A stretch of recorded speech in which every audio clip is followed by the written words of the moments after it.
So, in this video, we will discuss about what are the ways we can write CSS for our HTML.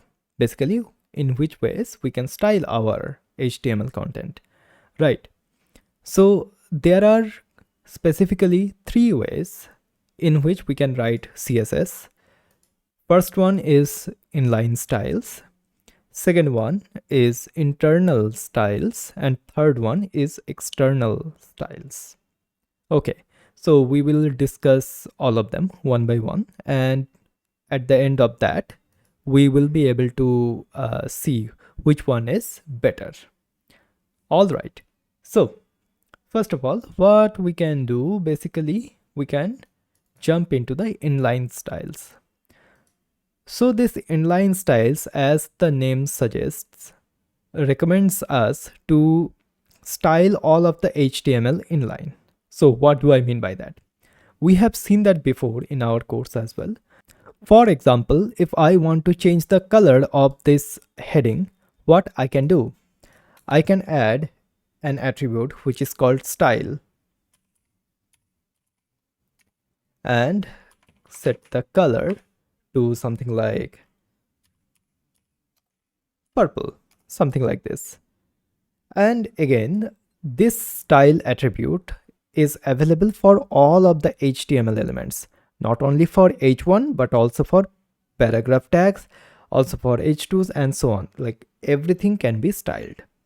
Okay, so we can do that. And now if I just save, and then what I can do, I can open up this page with live server. Yep. And what I can do, I just will move to another workspace. So now this heading color is changed to purple. Okay, which is expected and which we are currently doing right now.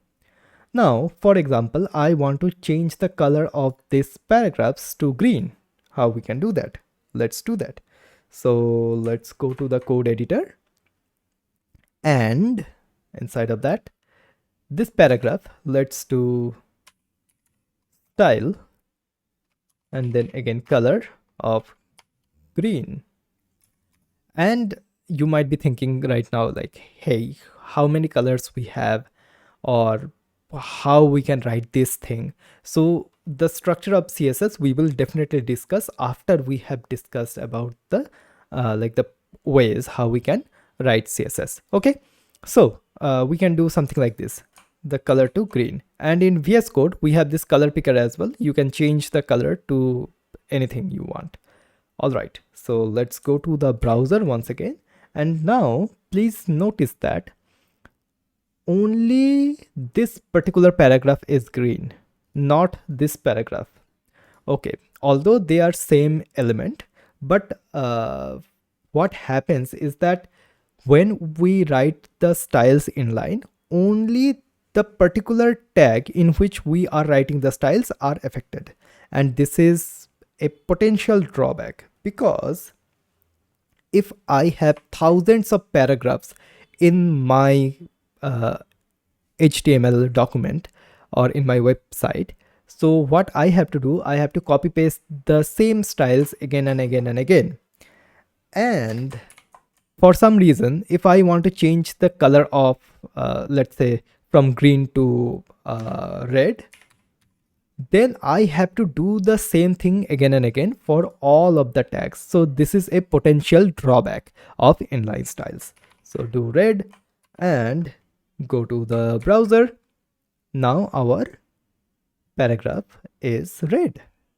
Okay, so this is what we call inline styles. So as you can see, we can just write style, and then inside of the quotations we can write the valid CSS for each of the element we have inside of our website. All right, next up we will learn about the internal styles.